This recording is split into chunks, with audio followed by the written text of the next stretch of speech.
29 349, c'est le nombre de miracles attribués à ce moine libanais, et certains sont uniques dans toute l'histoire du christianisme.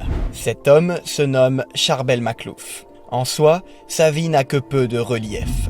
Fils d'humbles paysans libanais, il passe plus de 40 ans au monastère de Mar Maroun Danaya, au nord Liban, dont 23 ans comme ermite. Sa vie se résume à prier, adorer le Saint-Sacrement et réciter chaque jour le rosaire, jusqu'à sa mort le 24 décembre 1898.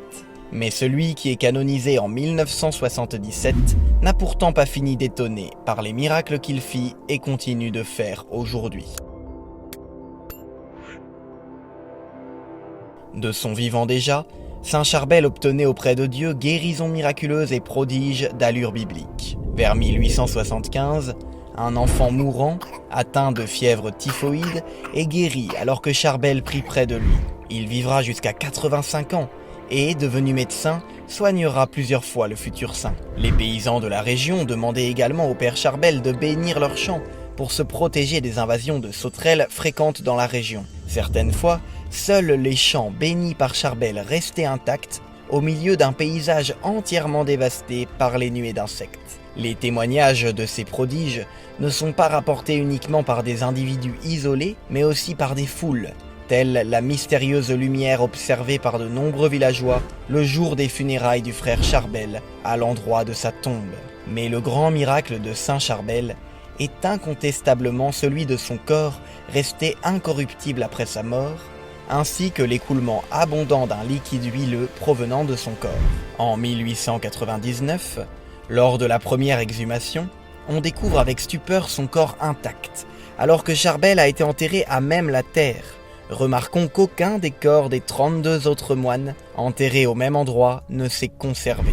Lors d'une nouvelle exhumation en 1921 et en 1950, les témoins peuvent observer que le corps est resté souple, et il se met même à saigner lorsque l'on pratique une entaille dans la peau. De plus, un liquide rosâtre, pareil à du sang mais huileux, sointe de la peau. L'exhumation de 1950 reste mémorable. 52 ans après la mort du saint, les responsables de l'église et les professeurs présents ont les larmes aux yeux. Le corps du saint n'a pas changé et il baigne dans 8 cm du même liquide rosâtre. Le rapport d'expertise constate que tous les vêtements sont littéralement imbibés de liquide séreux et ça et là tachés de sang, spécialement l'aube. De plus, la peau conserve toute sa souplesse. Bras et jambes peuvent être pliés sans aucune difficulté. Qu'un cadavre se conserve, ce n'est pas un phénomène unique, mais qu'une dépouille mortelle reste souple, tendre, pliante et qu'elle transpire incessamment, c'est un cas unique en son genre. Dans les années 1950, le nombre de pèlerins se rendant sur la tombe explose. Plus de 41 500 entre 1950 et 1957.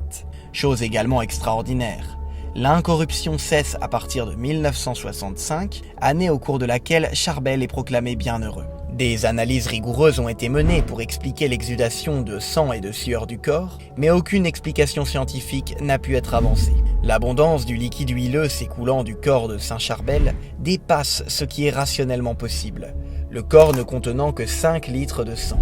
Les guérisons spectaculaires se poursuivent également, bien après sa mort. En 1993, une mère de famille libanaise, Noad El-Chami, est atteinte à l'âge de 55 ans d'une paralysie incurable causée par une artériosclérose au cou. Une nuit, elle est réveillée par la présence de 2 moines dans sa chambre. Ce sont Saint Maron et Saint Charbel. Noad voit alors Charbel se pencher sur elle et l'examiner. Elle ressent à cet instant une vive douleur au niveau du cou. Au réveil, Noad constate qu'elle peut bouger la main et découvre 2 grandes cicatrices de chaque côté du cou. Saint Charbel l'a opérée et elle est guérie. Les miracles ont lieu dans le monde entier. En 1995, Charbel apparaît au Burkina Faso pour aider un jeune homme tombé en panne sèche dans la brousse. En Argentine, un pilote et ses 3 compagnons viennent de décoller lorsque le moteur de l'avion tombe en panne. Muni d'une petite image du saint, il l'appelle à l'aide. L'avion s'écrase, mais les 4 passagers s'en sortent indemnes. En 2005 encore, le saint vient guérir une mère mourante aux Philippines. En se présentant comme un médecin libanais envoyé par sa fille vivant au Liban, alors que cette dernière était en train de prier à l'heure même sur le tombeau de frère Charbel. Plus de 3 millions de visiteurs viennent chaque année se recueillir sur le tombeau du saint. On estime qu'au moins 10% des guérisons obtenues grâce à son intercession concernent des personnes non baptisées, parmi lesquelles des musulmans sunnites et chiites ou encore des bouddhistes. Les faits parlent d'eux-mêmes. Il est absolument impossible que tous les miracles associés à Saint Charbel relèvent d'une pure invention ou supercherie. Les miraculés et témoins se comptent par milliers et les guérisons obtenues sont connues précisément. Avec ses 29 349 miracles, Saint Charbel n'a pas fini de faire parler de lui, ou plutôt de Dieu.